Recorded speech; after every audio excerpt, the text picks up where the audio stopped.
Good morning. I'm Lynn here at the museum, the Jim-Ree African American Museum in Elberton, Georgia, with Ms. Nefertara Clark, author. Good morning. Thank you so much for having me. All right, and we'll begin our interview. Okay. When did you realize or know that you would one day write a book? I don't even think it was really until the pandemic that I realized that I would write a book. In law school, I wrote articles for Law Review and different publications, but never did I think that I would actually write a full book. My father and my mother and I were talking one evening during game night, and we just started talking because my father's always wanted to have his life story written. And so it was during that conversation that I realized that, hey, I can do this. Now, how I was going to do it, I didn't quite know, but I realized that it would fall on me to write his life story. So in April of 2020 is when I realized that I would write a book. Okay, so you've answered my next question. How did you get the idea for your book? So I'll share just briefly. The title of my book is Daddy Tell Me a Story. And my father, during that same night when we were talking, we started throwing out ideas for the name of the book. And my mom suddenly said, hey, well, do you remember what you'd always say to your father as you rode along? And I thought for a second, and then I was like, it was Daddy Tell Me a Story. And so based upon that is how I came up with the idea for the book. And then the stories in the book are compilations of stories that my father told me, as we were riding along from place to place in the state of Georgia. So that's how the actual full idea for the book came about. So you've actually been working on this book your entire life. Actually, I have. That's what it turns out. I've been working on it since the age of like 3 or 4 Wow. Until I was 13. These are the stories that he told me during that time period when I ride along with him. When you become a teenager, you're like, well, I don't want to go. I can stay here at home. You're old enough to be safe at home by yourself and all of that. But that is the time period, about 10 years of stories that he told me. Now, I believe you've answered this, but I want you to restate this idea. What were your circumstances at the time that you were working on this book? So, give you a little backstory. The book, I decided that we write the book in April of 2020, and I just started jotting down notes here and there. But then in November of the same year, a friend of mine was going to be working on her book starting in January with Georgetown, a professor from Georgetown. I'm named Eric Coaster. And so she shared that program information with me. And I had an interview with him. He thought the book was a great idea and said, yeah, you're welcome to the program. And so I was invited to join the program, and I was working. I wish that I could have taken, a full 6 months off to fully devote to the book. But I am single, only one working in my household, and so I had to work to support me and I say I'm a single mom. I have a dog, and she likes doggy daycare. She likes good food and all those things, and so I had to work. And so I was working.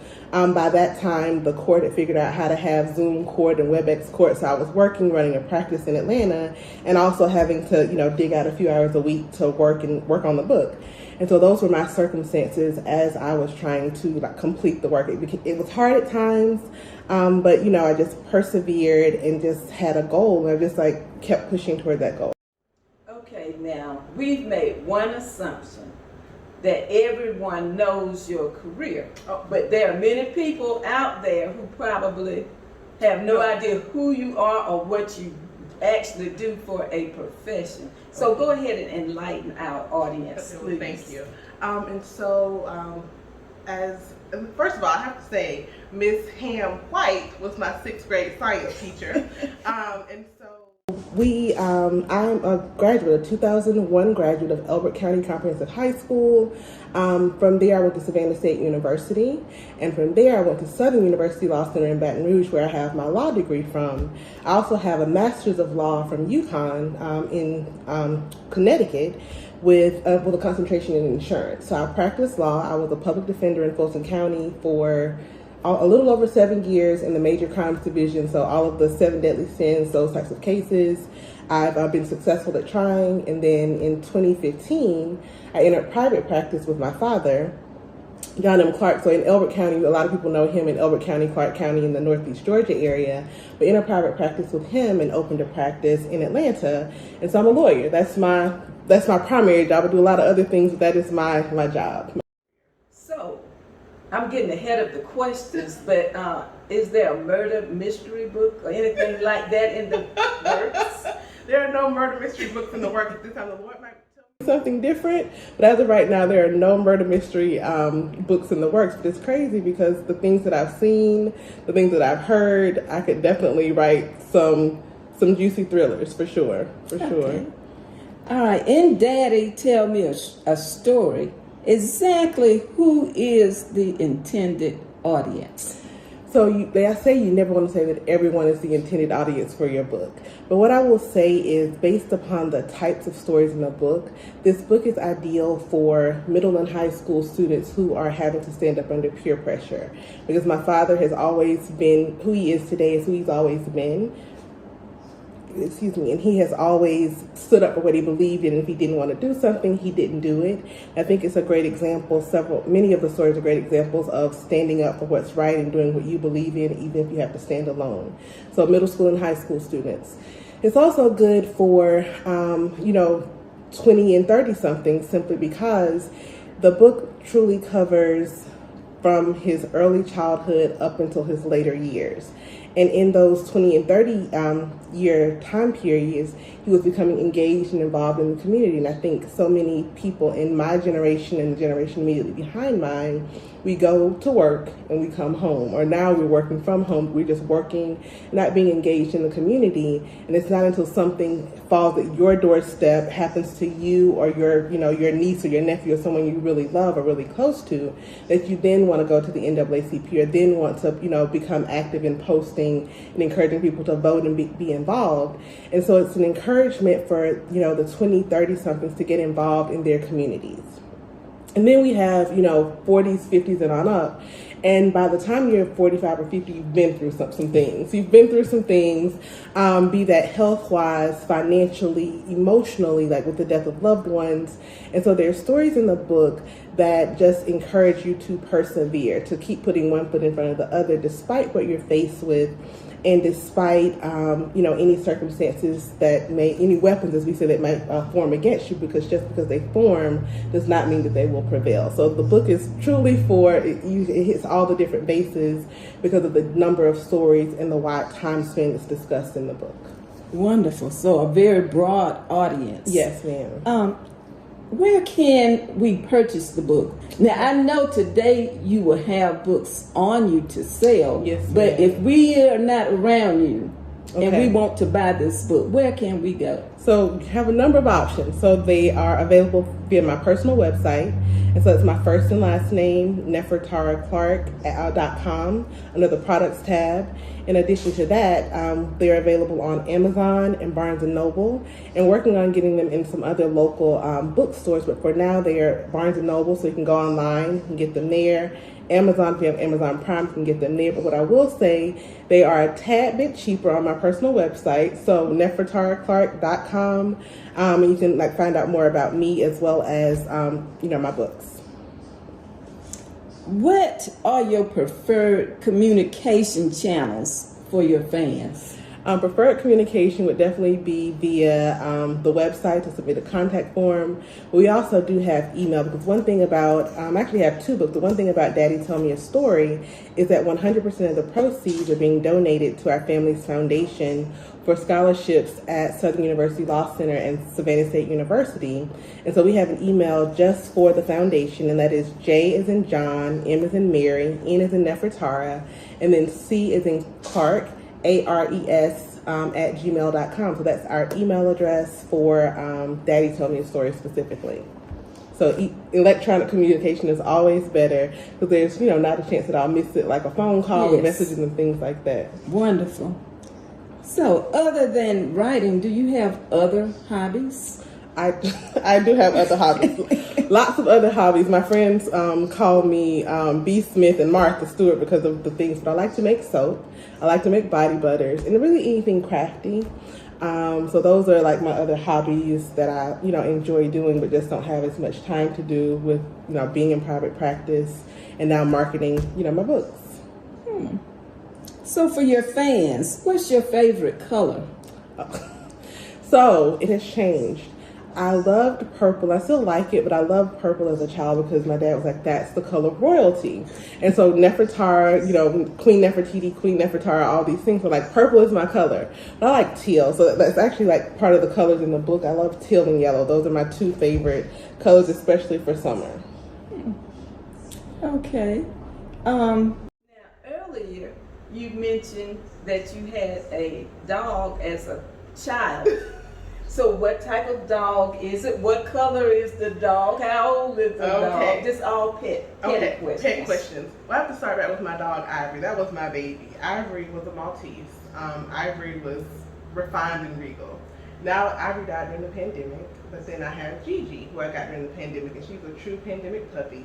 She clings to me. If I move from the room, she wants to follow me. And even two days ago, we were in the pool, and she's sitting on the edge, like with her two front paws, trying to touch my shoulder, almost falling in. So she's a true pandemic puppy. Gigi is a Shih Tzu, and she's very rambunctious. She's a daredevil, and she jumps off of anything. She's always moving. And she'll be 2 in July. So that is Gigi. Her name is Giada. Because my other dog is Ivory Jade. And Gigi started off as brown, but Gigi is now silver, which is crazy. So it's good we don't call her Ebony, because her first name is Ebony. But that's Gigi. That's Gigi the Shih Tzu, who is quite the opposite of Ivory. Is there a possibility that Gigi will get a brother or a sister? I would love for Gigi to have a brother or a sister, but probably not just yet. I'm still moving around a lot, so it's best that she be the only dog I have to like arrange care for and all of that, because people don't want to keep 2 dogs. If people don't want to keep 2 kids, they don't want to keep 2 dogs either. So yeah, so she's the only dog for now. Oh, okay. What's your favorite holiday? My favorite holiday is going to be a tie between Easter and Thanksgiving, and I say Easter because of the resurrection, and it's always great to be like family. Those are the 2 holidays that are like truly like family, and not about like the gifts, and not about like what you don't have to get someone. So those are my 2 favorite. If I just had to pick, I would just say Easter. Easter is my favorite holiday. Okay. So now that we finally have a federal and state holiday that recognizes the freedom of all citizens of the United States, how does that make you feel? Or how do you feel about Juneteenth? Or what does Juneteenth mean to you?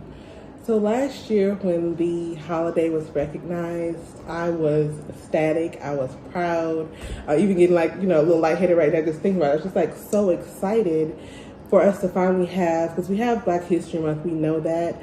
But, we celebrate here in Elberton County, we celebrate the Emancipation Proclamation every year on January 1st.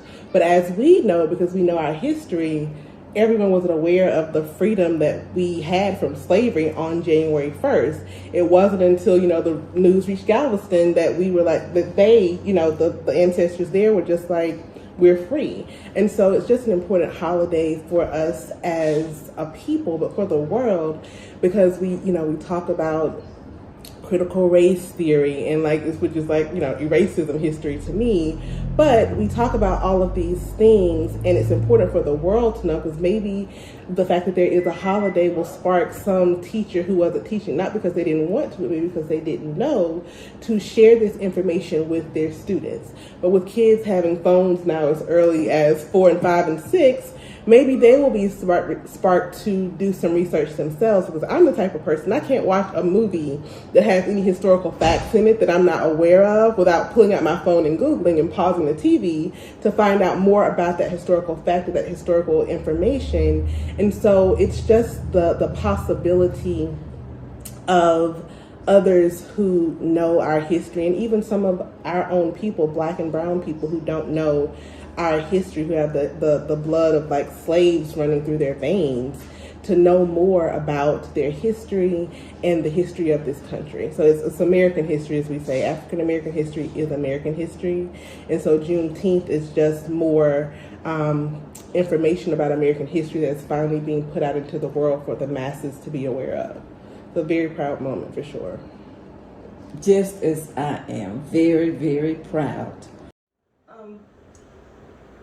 Now, I know you grew up in Elberton, not Elberton, Georgia, but in Bowman, Georgia. In Bowman, Georgia, yes ma'am, the place with no traffic lights. Exactly.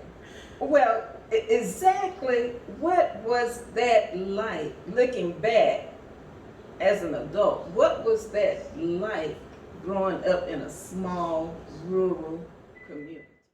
So as a child, I knew that, okay, Elberton has like the McDonald's and, the fast food restaurant. So Bowman, very small even to this day. So back then there might have been like 200 people population. Now it's more like 800 people. But we knew everyone and it felt safe and it felt like home. And even now when I come home, I might not remember everybody's names, but I remember like their faces, or like even with the mask on, like you can really tell people sometimes from their eyes alone. And so it's a good feeling to like grow up in a small place, because as a child you're like, oh, I wish I lived in Athens, or I wish we lived in Atlanta, or just somewhere like larger. But you realize the value in growing up in a small town where everyone knows you, so you're not out acting crazy, because you know that, okay, somebody's knows you, is going to see you and tell your parents. But also you have a sense of pride in being able to say, yes, I've become, what people would say, a successful attorney. But I'm from a small town, and I don't forget where I'm from. I always, say that I'm from Bowman, or that I'm from Elbert County, just to let people know that anything is possible. Like, I truly believe that, and I think that my life is an example, because I'm an only child. So people, often say, oh, she's going to be spoiled. She's going to be awful because her parents sheltered her and didn't let her do things. My parents let me do a lot of things, that there was just structure and guidance around the things that I could do. And so just being from a small town, like I said, it brings you a feeling of belonging. And it's surprising, like the number of people who I know from even Atlanta who I've met as an adult, they don't have a sense of community because they were in a large city.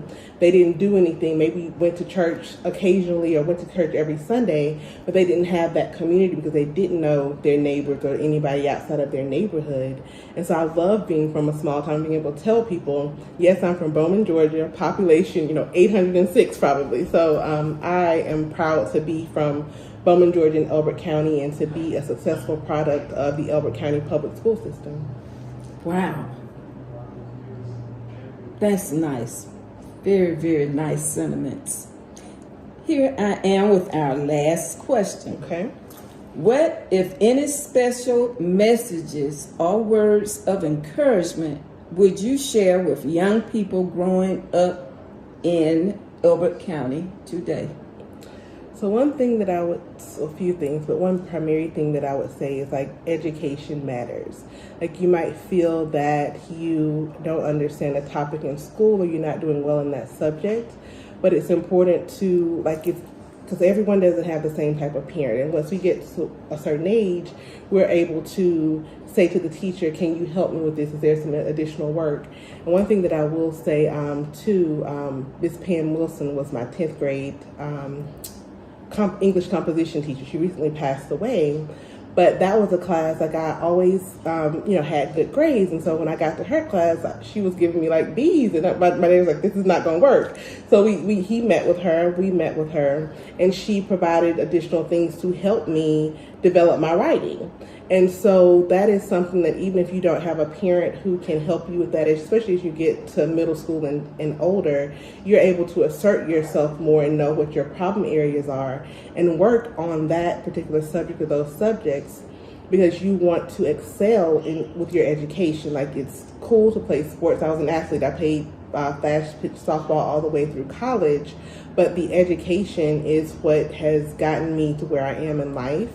And it's just important to put your education first, and also to not give your teachers attitude. Like, you might be thinking some things that you want to say, but it's just important not to do that because you'll be labeled. And then if there's a choice between giving you a better grade or a lower grade, if they're on the fence about a grade, they're going to give you a better grade if you are a good student who tries hard and does not cause them problems versus a problem student. So just being very diligent with your education, but just not only doing the right thing in school. It's important to be a model citizen outside of school, because just because you're not 18 doesn't mean you can't be arrested with juvenile court charges or things that are going to hinder your ultimate ability to, if you want to say, make it out, or even just to make it to college. And I would also encourage young people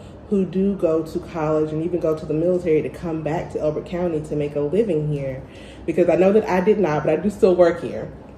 And it's a great place to raise a family, a great place to live, just because of the family-oriented environment that is in the town. So I would certainly just say stay focused in school, persevere, and just have a good attitude towards everyone, not just adults, but anyone you encounter. Beautiful. Thank you so much. We appreciate you being here at the Jim-Ree Museum today. It's a gorgeous day outside. Yeah, very nice day. It's a beautiful Juneteenth day, and we're just so proud that we knew you as a child. At least I know I'm proud that I knew you as a child, and here you are, a product not just of John and Mary Clark, but this entire community. That's truly the way it feels. The Elbert County, and thank you so much for having me. I'm so happy to be here. Any chance I get to share with the Elbert County community has truly been my biggest supporters for both of my books, but particularly Daddy Tell Me a Story. Just truly thankful for all of the support and love that I've received from you, Mr. White, and the entire community. I'm just very thankful, very thankful. Thank you. Thank you.